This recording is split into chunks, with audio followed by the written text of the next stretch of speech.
कथाएं? नाना, मैं नहीं बताऊंगी कि मेरे पास कहाँ से आई इतनी गूढ़ कथाएं।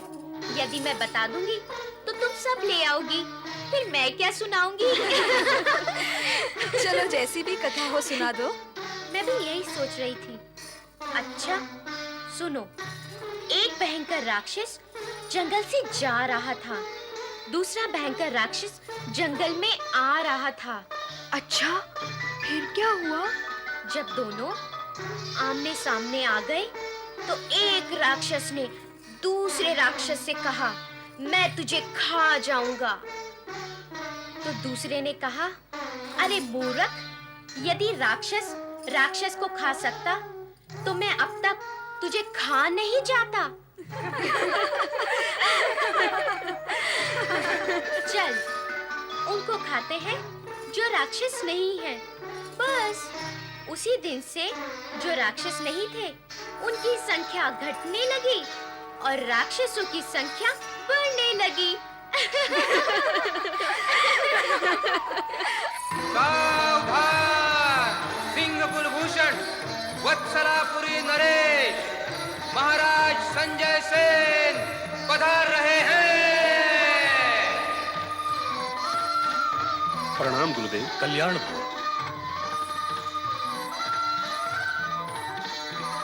विराजिए।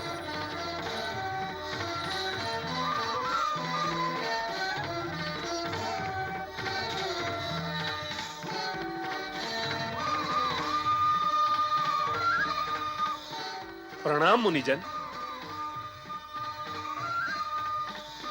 उस दिन दस्युओं से आपने हमें सावधान किया था, किंतु शीघ्रता में आपका परिचय प्राप्त करने का हमें सौभाग्य प्राप्त नहीं हो सका। अहोभाग्य हमारे कि आज आप स्वयं यहां पधारे हैं।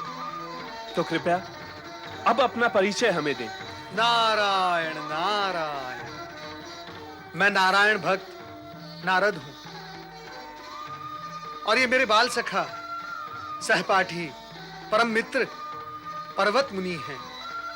हे राजन, सत्य तो यह है कि हम मुनियों का महल में आने का ना प्रयोजन है ना आवश्यकता, परंतु जब हमें इधर से जाते हुए ये ज्ञात हुआ कि ये आपका प्रसाद है, तो विचार हुआ आपके दर्शन ही करते चले। आप दोनों का राजसभा में सहर्ष स्वागत है। राजन, उन दस्युओं को क्या दंड दिया आपने? वो हमारे पड़ोसी राज्य से आए हुए दस्यु थे। हमारे सैनिकों को देखते ही पलायन कर गए।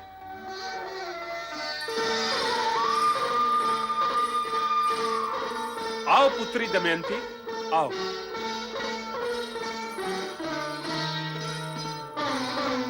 देखो, हमारे यहां मुनिवर पधारे हैं। ये हैं नारायण भक्त नारद जी।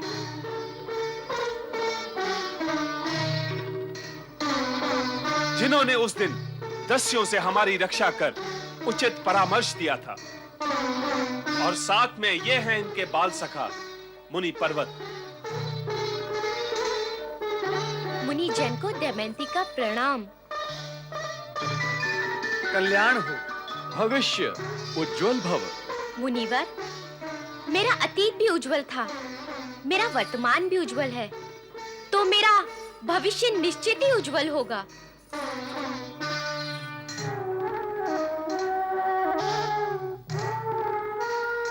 कुछ नई बात कहे मुनिवर। क्या कहा राजकुमारी? यही कि आप मुनि हैं तो हम भी गुणी हैं। क्या आपने वो कथा सुनी है? कौन सी कथा? वही जब एक मुनि ने दूसरे मुनि से प्रश्न किया कि गणना कहां से आरंभ होती है। दूसरे मुनि ने कहा कि एक से। इस पे पहले मुनि ने फिर प्रश्न किया, गणना समाप्त कहां होती है? अंतिम अंक क्या है? दूसरे मुनि उत्तर नहीं दे सके। उन्होंने प्रश्न करने वाले मुनि से कहा, तुम ही बताओ, गणना का अंतिम अंक क्या है? इस पर प्रश्न करने वाले मुनि बोले, यदि मैं जानता तो तुमसे प्रश्न ही क्यों करता? हमारी पुत्री विनोद प्रिय है, सदा हंसती हंसाती रहती है।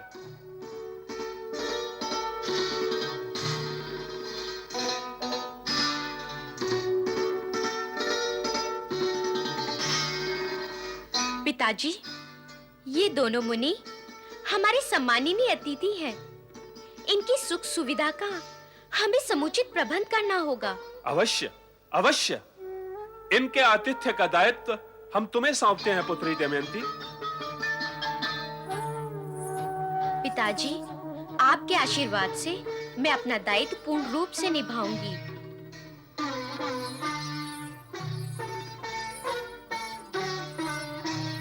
पधारे मुनिवर, मैं आपको अतिथि कक्ष दिखा दूं। पधारे।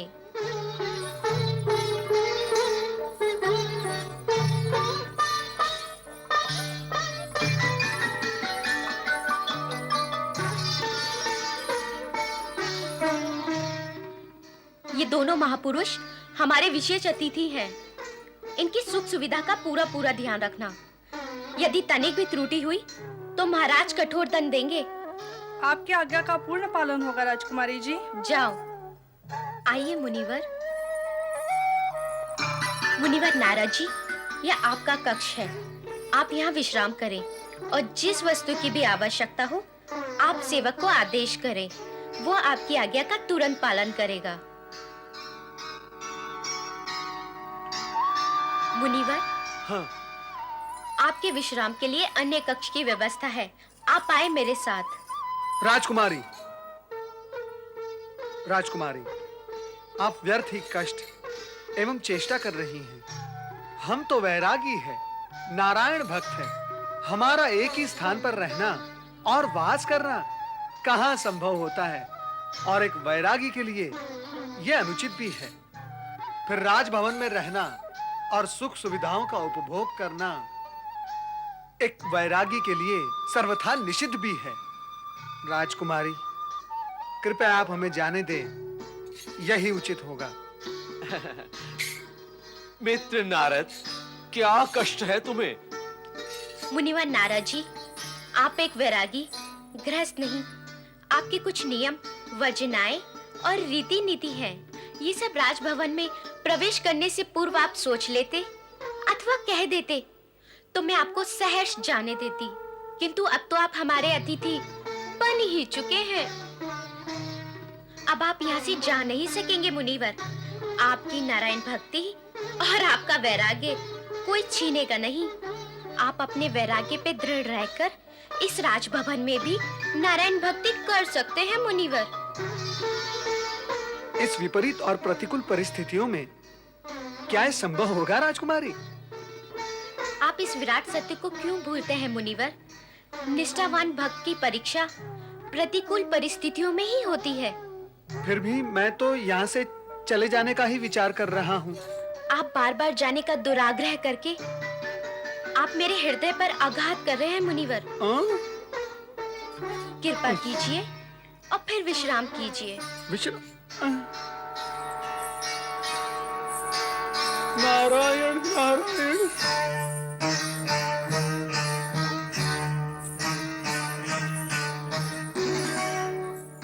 मुनिवर, ये आपका शयन कक्ष है।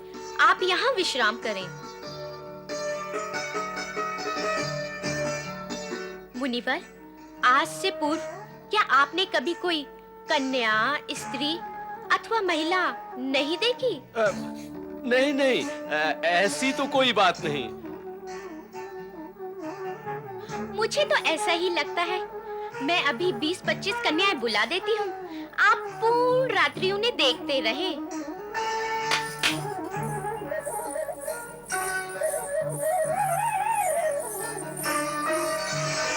आज्ञा करे राजकुमारी। वसुधा, रंगशाला में से जाकर अमला, विमला, रमला, गुरवंती, अरुंधति, जोशना, सुनंदा, सुप्रिया, लक्ष्मी, इन सभी को तुम तुरंत बुला लाओ। नहीं राजकुमारी जी, नहीं। हाँ पर्वत मुनि, हाँ।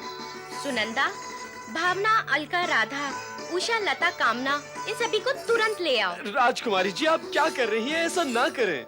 नहीं करूं? ठीक है, नहीं करती। अब आप विश्राम करें और मुझे आज्ञा दें। प्रणाम।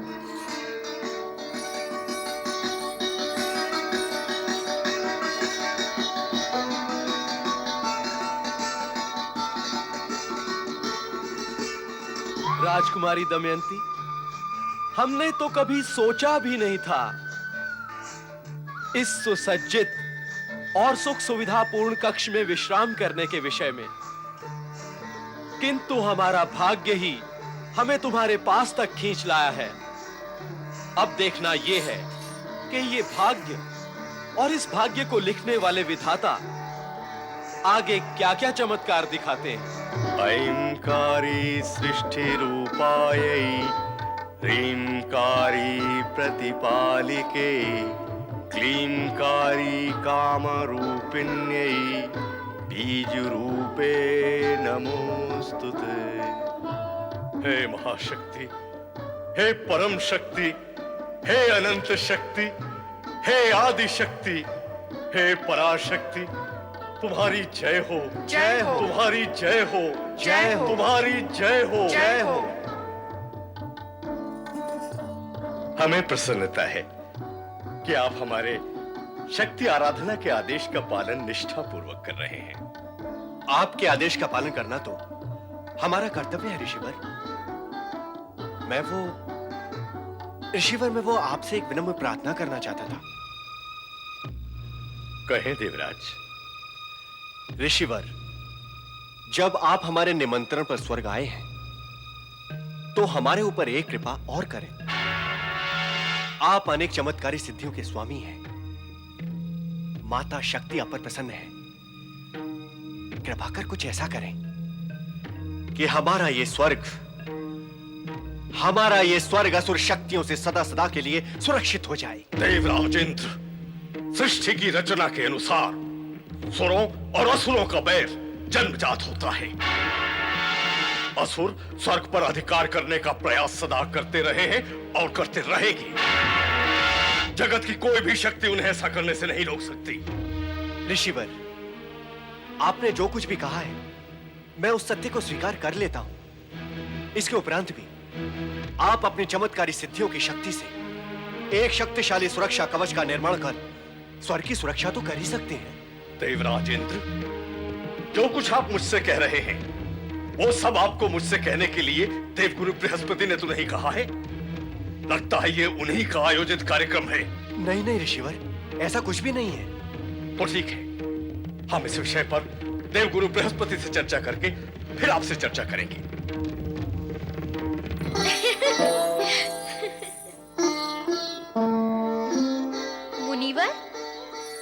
मुनिवर, भोजन के समय कहाँ चले गए आप?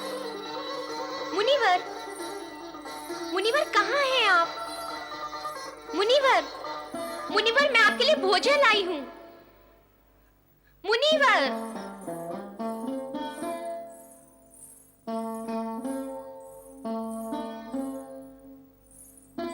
मुनिवर, आइए राजकुमारी जी, आइए। मैं आप ही की प्रतीक्षा कर रहा था। मुनिवर, कृपा करके बताइए, आपके मित्र मुनिवर नारद जी कहाँ चले गए हैं? नारद मुझे और इस सुंदर विशाल महल को छोड़कर कहां जा सकते हैं भला? वे अवश्य ही आंख मिचौली खेल रहे होंगे, क्योंकि वे विरोधी स्वभाव के हैं। यही कहीं छुपे होंगे। मैं अभी ढूंढ कर लाता हूं उन्हें। नारद, मित्र नारद, कहां हो सखा नारद? नारद, कहां हो मित्र नारद, कहां छिप गए हो मित्र? सामने आ जाओ मित्र नारद, प्रकट हो जाओ। तुम्हारे बिना मुझे भय लगता है। मित्र नारद, सखा नारद, कहां हो तुम नारद?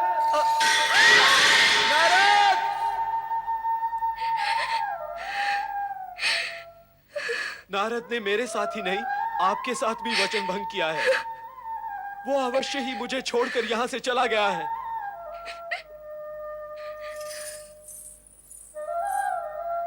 तुम मुझे बताए बिना कहां चले गए नारद?